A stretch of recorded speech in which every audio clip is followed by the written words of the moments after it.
Le prix du lithium grimpe et le Sahel change d'échelle.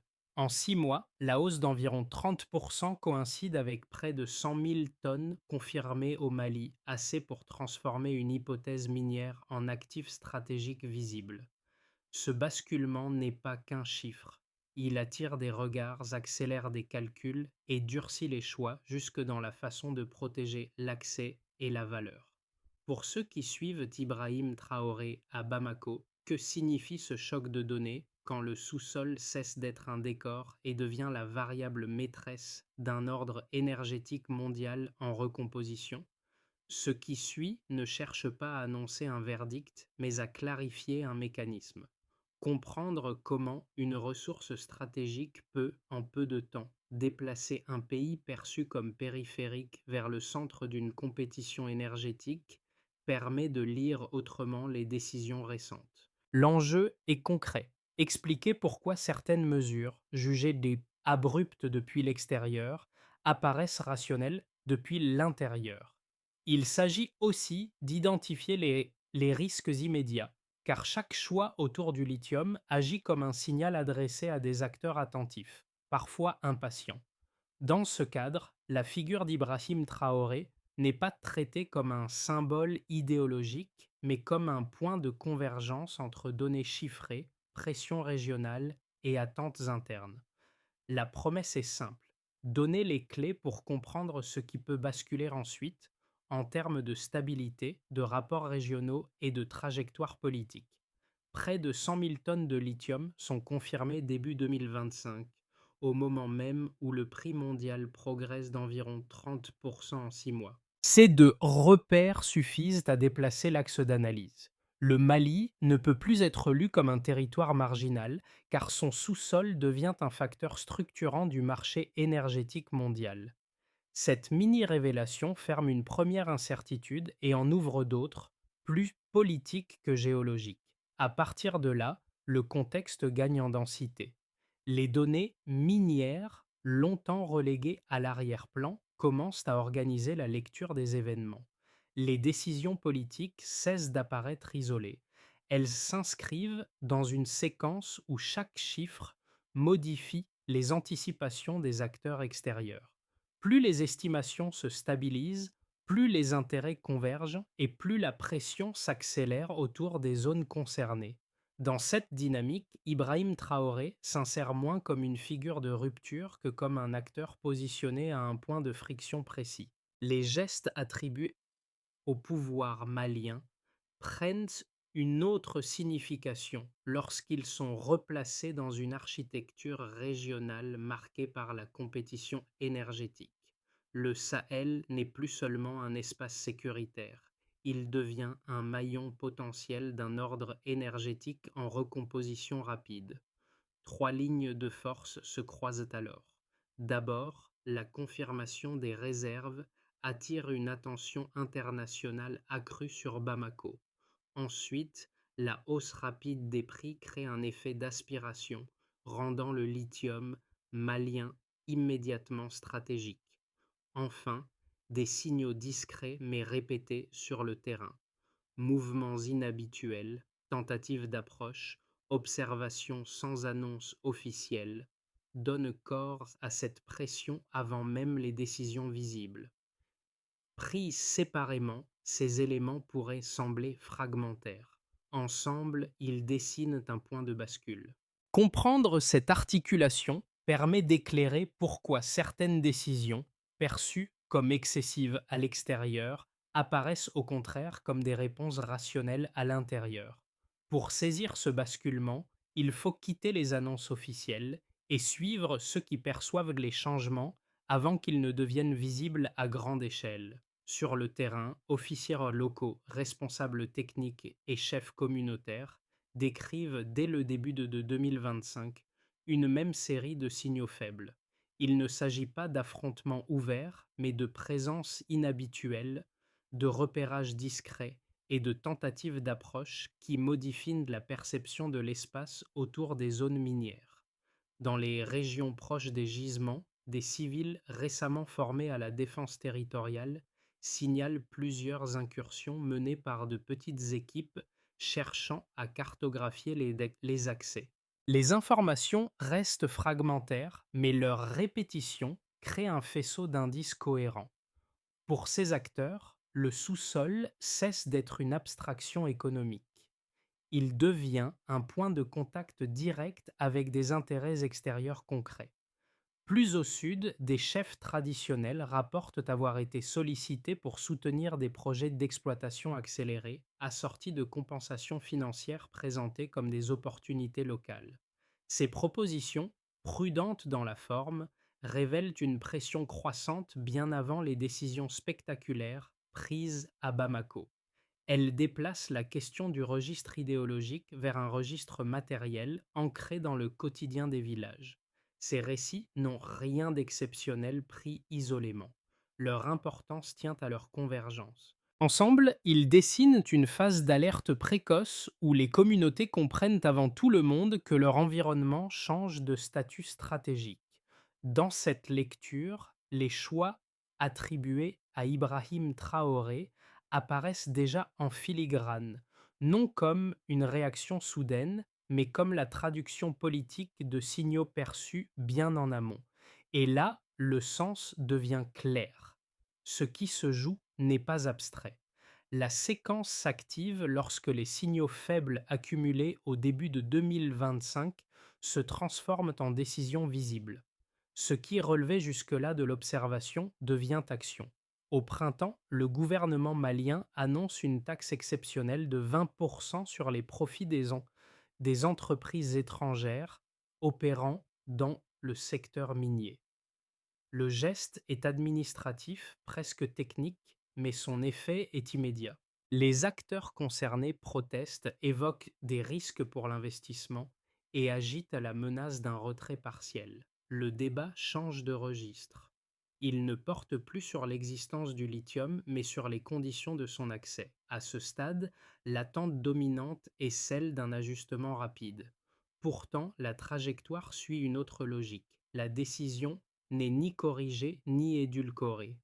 Elle s'inscrit dans une lecture où la valeur du lithium, amplifiée par la hausse rapide des prix mondiaux, confère au Mali une marge de manœuvre inédite. Le pouvoir parie sur un rapport de force recalculé. Moins dépendant qu'auparavant, le pays peut absorber une phase de tension sans céder immédiatement. Dans cette continuité, Ibrahim Traoré apparaît non comme un improvisateur, mais comme l'exécutant d'une séquence déjà engagée. La tension monte au fil des mois suivants. Les entreprises minières cherchent à contourner la taxe par des négociations discrètes, des demandes d'exemption ou des ajustements contractuels. Chaque tentative provoque une réponse supplémentaire. Les autorités renforcent la surveillance des zones d'extraction, limite les accès et resserre le contrôle des flux financiers liés aux activités minières. La relation change de nature. Elle ne repose plus sur la recherche d'un compromis rapide, mais sur l'affirmation d'un cadre présenté comme non négociable. Et c'est à l'automne que la tension atteint son point le plus élevé. En octobre 2025, le gouvernement annonce la fermeture totale des frontières. L'acte est à la fois symbolique et opérationnel. À l'extérieur, il est interprété comme un isolement volontaire, voire comme un retour en arrière. À l'intérieur, il s'inscrit dans la continuité d'une stratégie déjà lisible: réduire les points d'entrée, contrôler les mouvements et verrouiller les zones sensibles associées aux ressources. Le message est clair, même s'il reste implicite: la protection prime désormais sur la fluidité. Les répliques ne tardent pas. Quelques jours après l'annonce, une tentative de franchissement de la frontière par un groupe armé se produit sous couvert de protection d'intérêts économiques. L'affrontement est bref, mais il cristallise la tension accumulée depuis des mois. Les forces locales repoussent l'incursion, et l'épisode agit comme un signal adressé aux observateurs régionaux. Le cadre a changé et il sera défendu. À partir de là, chaque événement renvoyé au précédent.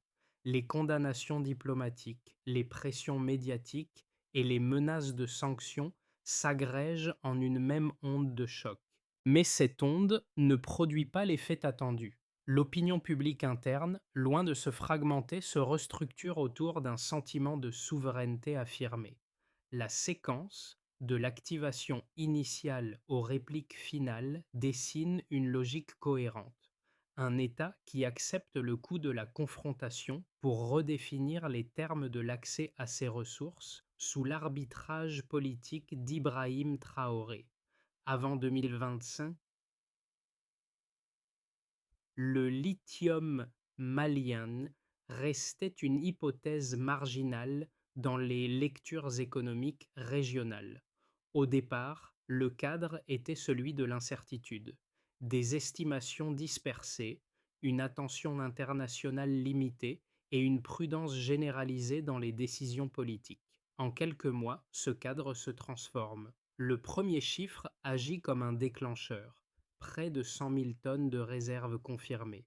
Ce volume suffit à déplacer le Mali dans une catégorie différente, celle des territoires dont le sous-sol devient un paramètre structurant du marché énergétique mondial. L'incertitude géologique se mue en actif stratégique tangible. Et très vite, le changement se lit dans les comportements. Lorsque la quantité cesse d'être discutée, le rythme des décisions s'accélère. Le deuxième chiffre amplifie ce mouvement. Une hausse d'environ 30% du prix mondial du lithium en 6 mois. Cette progression rapide augmente mécaniquement la valeur politique de chaque choix national. Ce qui aurait pu rester une négociation technique se transforme en enjeu de pouvoir, car la ressource prend de la valeur plus vite que les cadres institutionnels chargés de l'encadrer. Dans ce contexte, le timing devient aussi décisif que la quantité. Un troisième repère relie ces données économiques au terrain social. Une enquête menée au milieu de l'année 2025 indique qu'environ 60% de la population soutient les mesures de protection des ressources. Ce soutien majoritaire crée une capacité d'absorption du choc politique. Il ne s'agit pas d'un consensus abstrait, mais d'un signal interne qui modifie le calcul des autorités. La marge de manœuvre ne repose plus uniquement sur des équilibres extérieurs, elle s'ancre aussi dans l'adhésion domestique. Pris ensemble, ces trois chiffres forment une chaîne logique. Le volume confirmé crée l'intérêt international. La hausse des prix crée la pression et l'urgence. Le soutien interne crée la possibilité d'assumer des coûts diplomatiques temporaires. C'est dans cet espace que s'inscrivent les décisions portées par Ibrahim Traoré. Elles cessent d'apparaître comme des paris isolés et deviennent des réponses structurées à un environnement chiffré précis. Ce passage de l'incertitude à la certitude modifie également la posture des acteurs extérieurs. Tant que les réserves restaient incertaines, la prudence dominait. Lorsque les chiffres se stabilisent et que les prix s'envolent, l'empressement apparaît. Les tentatives de négociation accélérées, les pressions diplomatiques et les discours alarmistes suivent cette courbe. Les données ne provoquent pas seulement des décisions internes, elles déclenchent des réactions en chaîne. À l'intérieur du pays, l'effet est plus progressif mais tout aussi réel. Les revenus potentiels liés au lithium ouvrent une perspective de redistribution, tandis que les mécanismes de contrôle renforcés visent à éviter une captation rapide de la valeur. Le choix implicite consiste à accepter un ralentissement des flux immédiats pour sécuriser une valeur à moyen terme. Ibrahim Traoré s'inscrit dans cette temporalité. Sacrifier une partie de la fluidité présente pour consolider la maîtrise future. Ces chiffres n'expliquent pas tout, mais ils structurent le cadre. Ils montrent pourquoi certaines décisions perçues comme abruptes à l'extérieur apparaissent cohérentes à l'intérieur. La question qui demeure est simple. Jusqu'où ce cadre chiffré peut-il résister lorsque les pressions augmentent et que les équilibres régionaux se déplacent? Le débat qui se structure autour des décisions prises en 2025 oppose deux lectures cohérentes, chacune appuyée sur des arguments solides. Les partisans de la ligne gouvernementale avancent d'abord d'un raisonnement sécuritaire. Selon eux, les signaux détectés en amont, Survols répétés, tentatives de cartographie, approches discrètes autour des zones minières indiquaient que la compétition pour les ressources était déjà engagée. Dans cette perspective, la taxe exceptionnelle, le contrôle renforcé et la fermeture des frontières constituaient des réponses proportionnées. L'argument central est simple. Lorsque la valeur d'un actif stratégique augmente rapidement, l'inaction devient en elle-même un risque. À cet argument s'ajoute une lecture économique. La hausse d'environ 30% du prix du lithium modifie le rapport de force. Dans un marché mondial tendu, la ressource malienne gagne en attractivité, ce qui réduit temporairement la dépendance aux capitaux extérieurs. Accepter une phase de tension permettrait alors de renégocier ultérieurement depuis une position plus favorable. La souveraineté n'est pas présentée comme une fin idéologique, mais comme un levier tactique destiné à maximiser la valeur à moyen terme.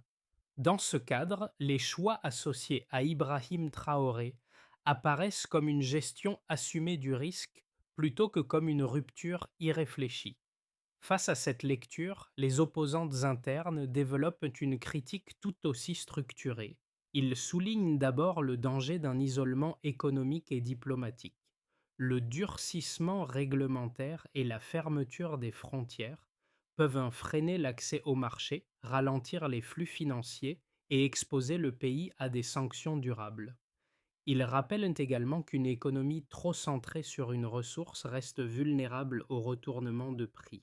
Une baisse rapide du lithium pourrait transformer un avantage conjoncturel en contrainte lourde, sans alternatives immédiatement disponibles. Pour arbitrer entre ces positions, il faut confronter les arguments aux données disponibles. Le soutien d'environ 60% de la population aux mesures de protection limite le risque politique interne à court terme. La confirmation de volumes significatifs réduit l'incertitude structurelle qui justifiait auparavant la prudence. Enfin, les pressions observées dès le début de 2025 suggèrent que l'attentisme aurait lui aussi eu un coût. Ainsi, les deux lectures reposent sur des risques réels, mais l'environnement chiffré et sécuritaire tente à donner un poids particulier à la logique de défense active des ressources. Et puis vient un moment charnière. Il ne prend pas la forme d'une annonce spectaculaire, mais d'une décision administrative qui redéfinit silencieusement la trajectoire engagée depuis le début de l'année. Le 15 août 2025, la création d'un fonds souverain national est annoncée. Le geste peut sembler technique, mais il transforme la logique défensive des mois précédents en une architecture durable de captation interne des revenus miniers. Le Mali ne se contente plus de protéger l'accès au lithium. Il organise la manière dont sa valeur sera conservée, gérée et redistribuée. Cette inflexion modifie la temporalité du rapport de force. Jusque-là, les décisions répondaient à des pressions immédiates. Incursions, négociations forcées, menaces de retrait. Avec le fonds souverain, l'État projette une stratégie de moyen terme. Les recettes issues des ressources ne sont plus seulement un enjeu de contrôle, mais un levier de reconstruction économique. La posture change. Empêcher ne suffit plus, il faut désormais structurer. Dans ce cadre, la figure d'Ibrahim Traoré gagne une autre épaisseur analytique. Ces choix, souvent perçus comme abrupts, s'inscrivent dans une séquence désormais lisible où protection territoriale et réorganisation économique se superposent. Le fonds agit comme une charnière. Il clôt une phase de réaction et en ouvre une autre, plus proactive, orientée vers la maîtrise du temps long. À partir de ce pivot, la question centrale se déplace. Si la défense des ressources devient un projet économique structuré, alors les conséquences ne peuvent plus être évaluées uniquement en termes de confrontation. Elles doivent être lues à l'aune de leurs effets concrets pour les acteurs concernés, à l'intérieur comme à l'extérieur du pays. Les effets de cette stratégie se déploient de manière différenciée selon les acteurs, révélant l'ampleur réelle du basculement engagé.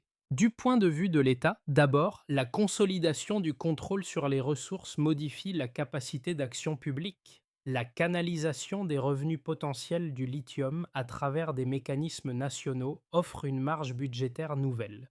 Elle permet de financer des priorités internes sans dépendre exclusivement d'appuis extérieurs. L'enjeu dépasse la seule question financière.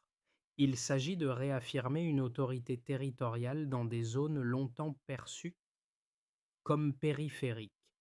Dans cette configuration, les choix associés à Ibrahim Traoré s'inscrivent dans une logique de continuité où la souveraineté économique devient un instrument de stabilisation politique. Pour les entreprises locales, le changement n'est plus ambivalent mais porteur d'opportunités. Le durcissement du cadre réglementaire et la taxe exceptionnelle sur les profits étrangers entraînent un retrait partiel de certains opérateurs internationaux. Ce mouvement crée un espace inédit pour des acteurs nationaux, jusqu'alors cantonnés à des rôles secondaires. Les sociétés maliennes gagnent en visibilité et en responsabilité, notamment dans les fonctions techniques, logistiques et de maintenance. Cette transition reste progressive et inégale, mais elle redessine un paysage où la valeur ajoutée ne s'échappe plus systématiquement hors du pays. Le marché devient plus exigeant, mais aussi plus accessible pour ceux qui parviennent à s'y adapter. Pour les populations vivant à proximité des zones minières, les conséquences sont immédiatement perceptibles. L'augmentation des activités encadrées et la montée en compétences locales créent des perspectives d'emploi nouvelles, en particulier dans les métiers techniques. Les programmes de formation, jusque-là marginaux, prennent une importance accrue. En parallèle, la présence renforcée de l'État et des dispositifs de sécurité modifie le quotidien. Cette double dynamique suscite à la fois des attentes et des inquiétudes. Les communautés perçoivent les promesses de redistribution, mais restent attentives aux tensions liées à la valeur stratégique du sous-sol. À l'échelle régionale, enfin, le signal envoyé par le Mali dépasse ses frontières. Les pays voisins du Sahel observent avec attention la manière dont Bamako transforme une ressource en levier politique. Certains y voient un modèle potentiel d'affirmation économique, d'autres redoutent un déséquilibre des alliances existantes. La hausse rapide du prix du lithium renforce cette lecture. La compétition pour les ressources s'intensifie et chaque décision nationale résonne dans un environnement régional déjà fragile. Dans ce contexte, la posture incarnée par Ibrahim Traoré cesse d'être perçue comme un cas isolé et devient d'un point de référence, qu'il soit imité ou contesté. Ainsi, pour l'État, les entreprises, les populations et la région, les conséquences convergent vers une même réalité. La ressource redéfinit les rapports de force. Ce déplacement est déjà à l'œuvre et il prépare les arbitrages à venir lorsque les pressions extérieures et les attentes internes continueront de monter. À partir des dynamiques observées depuis 2025, trois trajectoires plausibles se dessinent pour les 6 à 12 prochains mois. Elles ne cherchent pas à prédire l'avenir, mais à prolonger les lignes de force déjà visibles et à tester leur capacité de résistance face à des chocs supplémentaires. La première trajectoire correspond à une stabilisation sous vigilance. Dans cette configuration, le Mali parvient à maintenir l'équilibre créé par la taxe exceptionnelle, le contrôle renforcé des zones minières et l'activation du fonds souverain. Les investissements étrangers se contractent sans disparaître totalement, tandis que les acteurs nationaux consolident progressivement leurs compétences. Les recettes issues du lithium sont orientées vers des projets ciblés, notamment la formation technique et certaines infrastructures liées à l'extraction. Les tensions diplomatiques persistent, mais elles restent contenues et gérables. Si les prix mondiaux se maintiennent, alors cette trajectoire permettrait une consolidation lente, fondée sur des ajustements continus plutôt que sur de nouvelles ruptures. La deuxième trajectoire, plus favorable, repose sur une consolidation régionale. Ici, l'exemple malien agit comme un catalyseur. D'autres pays du Sahel, confrontés à des enjeux similaires de souveraineté et de ressources, pourraient chercher à coordonner leurs politiques minières et fiscales. La mutualisation de certaines infrastructures et la création de cadres de négociation communs renforceraient leur poids face aux acteurs industriels globaux. Si cette coopération se matérialise, alors la stratégie nationale pourrait se transformer en levier régional, réduisant l'isolement et augmentant la capacité de négociation collective. La troisième trajectoire est la plus contrainte. Elle s'inscrit dans une pression extérieure accrue, marquée par un durcissement des sanctions, un ralentissement des exportations et un accès plus difficile aux marchés internationaux. Dans cette hypothèse, l'inflation augmente, les projets d'infrastructure prennent du retard et la redistribution promise peine à se concrétiser. Si les prix du lithium se replient ou si les alliances se ferment, alors la marge de manœuvre se réduit rapidement, imposant des arbitrages délicats entre maintien de la ligne souverainiste et concessions ciblées. Face à ces trajectoires, une recommandation de méthode s'impose. Plutôt que de parier sur un seul avenir, il devient essentiel d'évaluer en continu l'interaction entre pressions externes, capacités internes et dynamiques régionales. C'est dans cet ajustement permanent que se jouera la trajectoire réelle des mois à venir. Au-delà des équilibres macroéconomiques et diplomatiques, les décisions prises depuis 2025 touchent directement la vie quotidienne de groupes bien identifiés.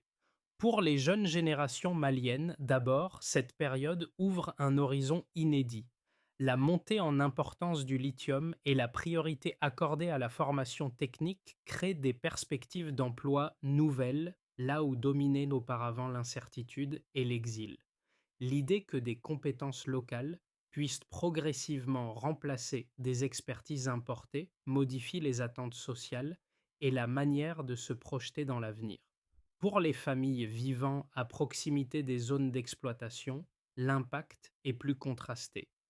D'un côté, l'arrivée d'infrastructures, la promesse d'emploi et la perspective d'une redistribution via des mécanismes nationaux nourrissent des espoirs concrets. De l'autre, la montée de la valeur stratégique du sous-sol s'accompagne d'une vigilance accrue.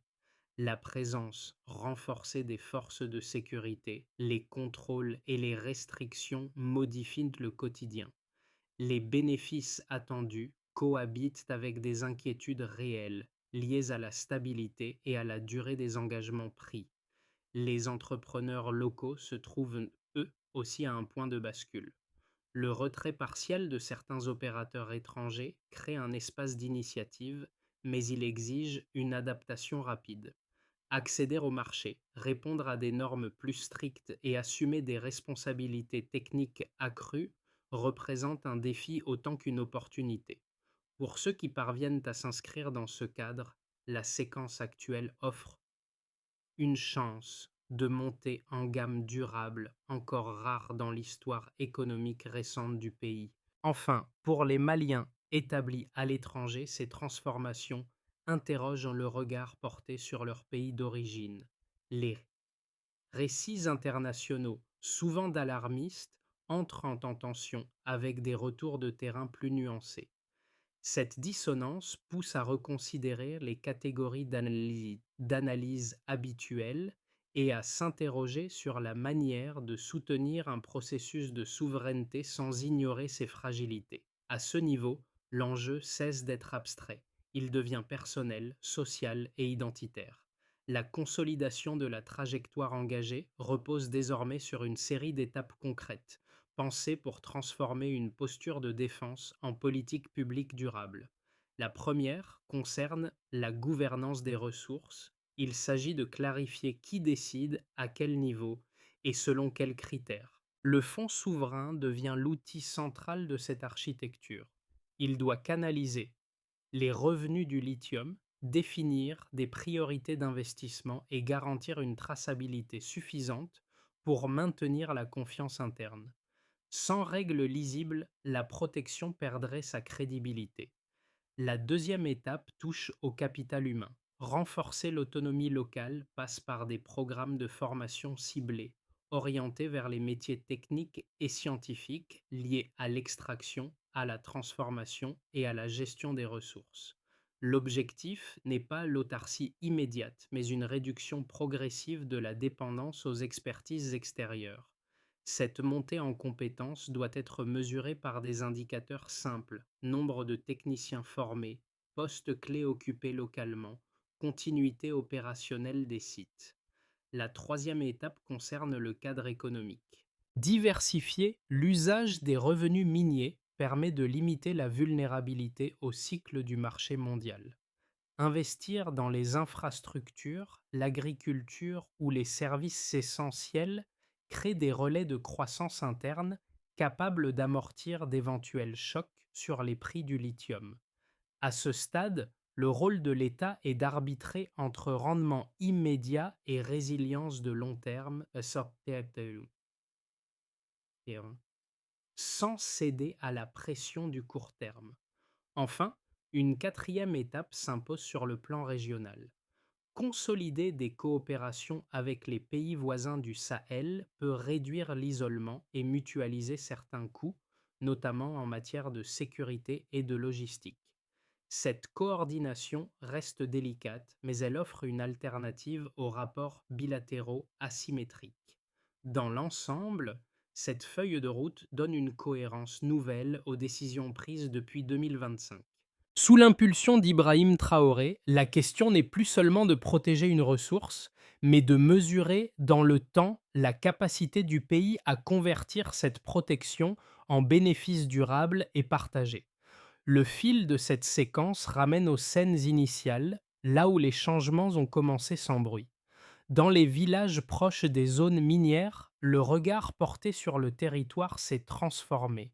Ce qui était un paysage familier est devenu un espace chargé de sens, observé, convoité et désormais protégé.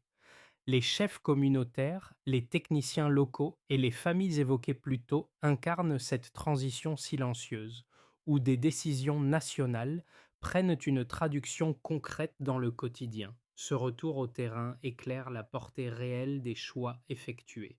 Les mesures adoptées depuis 2025 ne sont pas restées abstraites. Elles ont redéfini des trajectoires individuelles, modifié des attentes collectives et déplacé le rapport au futur. À ce niveau, la figure d'Ibrahim Traoré apparaît moins comme un symbole lointain que comme un point de convergence. Ces décisions se lisent à travers leurs effets cumulés, inscrits dans la durée et perçus par ceux qui vivent au contact direct des ressources. Une phrase résume cette bascule: la souveraineté commence là où les choix deviennent tangibles. Elle dit le passage d'une posture défensive à une affirmation assumée, fondée sur des actes plus que sur des discours. Le Mali n'est plus seulement décrit par sa fragilité, mais par sa capacité à décider. Cette capacité reste en construction, fragile encore, mais elle constitue désormais le cœur du récit, entre protection, redistribution et projection vers l'avenir. Ce qui se joue au Mali dépasse le cadre d'une politique sectorielle ou d'une conjoncture passagère. La manière dont un pays choisit de gérer une ressource stratégique interroge des équilibres plus larges, qui concernent d'autres régions confrontées aux mêmes tensions entre souveraineté, intégration mondiale et attentes sociales. Le lithium malien agit ici comme un révélateur. Il met en lumière les arbitrages difficiles entre protection, coopération et projection dans le temps long, sans offrir de réponse simple ni universelle. Observer cette séquence invite à élargir le regard. Faut-il privilégier une protection stricte des ressources